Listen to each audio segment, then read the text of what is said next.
ഇത് mass മോട്ടോഴ്സിന്നാണ്. Hero ഹോണ്ടയുടെ pleasure വണ്ടി സെൽഫിൻ്റെ കംപ്ലൈൻ്റ് ആയിട്ട് വന്നതാണ്. സെൽഫ് കംപ്ലൈൻറ്റ് എന്ന് പറഞ്ഞാൽ സെൽഫ് അടിക്കുന്ന സമയത്ത് നല്ല സൗണ്ട് വ്യത്യാസമുണ്ട്. അത് കൂടാതെ കൊണ്ട് സ്റ്റാർട്ട് ആവാനായിട്ടൊരു ബുദ്ധിമുട്ട് കാണിക്കുന്നുണ്ട്. അപ്പോൾ നിലവിൽ കംപ്ലൈൻറ്റ് ബെൻഡെക്സിൻ്റെ ആണ്. ശരിക്കും ബെൻഡെക്സ് ഓൾറെഡി കംപ്ലൈൻ്റ് ആണ്. അതാണ് സെൽഫ് എടുക്കാൻ ബുദ്ധിമുട്ട്. പിന്നെ ഉള്ളത് സൗണ്ട് വ്യത്യാസം വന്നതിൻ്റെ കാരണം എന്ന് വെച്ചാൽ ഈ വന്ന വീലിൻ്റെ അലൈൻമെൻറ്റ് വേരിയേഷൻ ഉണ്ട്. ഈ വീല് പിടിപ്പിക്കുന്നത് ഉള്ളിൽ നിന്ന് പറഞ്ഞാൽ ക്രാങ്ക് ഷാഫ്റ്റിൻ്റെ ഒരു റാഡാണത്. അതുമെയാണ് ഇത് കണക്ട് ചെയ്യുന്നത്. അപ്പോൾ അതിൻ്റെ അലൈൻമെൻറ്റ് വ്യത്യാസം വരുമ്പോൾ ഇതിങ്ങനെ ഓവർലാപ്പിംഗ് ആയിട്ട് വർക്ക് ചെയ്യും, കയറി ഇറങ്ങി വർക്ക് ചെയ്യാൻ തുടങ്ങും. അങ്ങനെ വരുമ്പോൾ സ്വാഭാവികമായിട്ട് ഈ ബെൻഡെക്സിൽ വന്ന് ലോഡാകുന്ന സൗണ്ടാണ് നമ്മൾ ആ സ്റ്റാർട്ട് ചെയ്യുന്ന സമയത്ത് നമുക്ക് കിട്ടണത് കേട്ടോ. അപ്പോൾ നിലവിൽ ഇപ്പോൾ നമുക്ക് ഇത് മറ്റേപാട് കറക്റ്റായിട്ട് ചെയ്യണമെന്നുണ്ടെങ്കിൽ ഫുള്ളായിട്ട് എഞ്ചിൻ്റെ ഭാഗം അഴിച്ച് ചെയ്യേണ്ട വർക്കാണ്.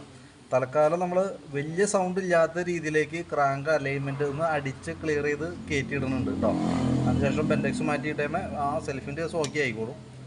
പക്ഷേ ഈ പറയുന്ന കംപ്ലൈൻറ്റ് നമ്മൾ റിപ്പീറ്റ് വരാനായിട്ട് സാധ്യത 90% ഉണ്ട് കേട്ടോ. 90% എന്ന് പറഞ്ഞാൽ ക്രാങ്ക് അലൈൻമെൻറ്റ് വേരിയേഷൻ വന്നേക്കണ വണ്ടിക്ക് വീണ്ടും റിപ്പീറ്റ് അത് വരും. എന്ത് തന്നെയായാലും അത് വരും കേട്ടോ. പിന്നെ അതേപോലെ നമ്മളിത് അഴിച്ചിട്ട് ചെക്ക് ചെയ്യുന്ന സമയത്ത് ഇവിടെ ബെൽറ്റിൻ്റെ ഭാഗമൊക്കെ പൊട്ടിയിരിക്കണേ. അപ്പോൾ വണ്ടി 2 ദിവസം കഴിഞ്ഞ് വണ്ടി കൊടുക്കാണെന്നാണ് പറഞ്ഞത്. അപ്പോൾ അതുകൊണ്ട് വലിയ പൈസ മുടക്കിയിട്ട് വേറെ ഒരു പണിയും ചെയ്യേണ്ട, ഈ ഒരു കേസ് മാത്രം ചെയ്താൽ മതി എന്നാണ് പറഞ്ഞേക്കണത്. അപ്പോൾ ഓൾറെഡി ബെൽറ്റൊക്കെ പൊട്ടിയിരിക്കുന്നതാണ്.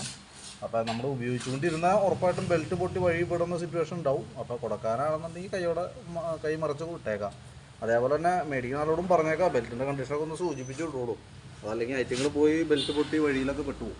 പിന്നെ ബാറ്ററി പറഞ്ഞ രീതിയുടെ പുതിയ ബാറ്ററിയാണ്, 2025 ബാറ്ററിയാണ്. അത് ബാറ്ററി ഡിസ്ചാർജ് ആയിരുന്നു, ചാർജ് കുറവായി പോയായിരുന്നു.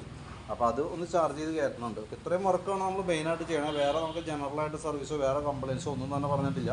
വേറെ ഒന്നും ചെയ്യേണ്ടതെന്നാണ് പറഞ്ഞത്. അപ്പോൾ ഈ പറഞ്ഞിരിക്കുന്ന വർക്കിൻ്റെ ഒരു എസ്റ്റിമേറ്റ് ഞാൻ വാട്സാപ്പിലേക്ക് സെൻഡ് ചെയ്തിട്ടേക്കാം. വർക്ക് കംപ്ലീറ്റ് ആയിക്കുമ്പോൾ കോൺടാക്ട് ചെയ്തോളാം.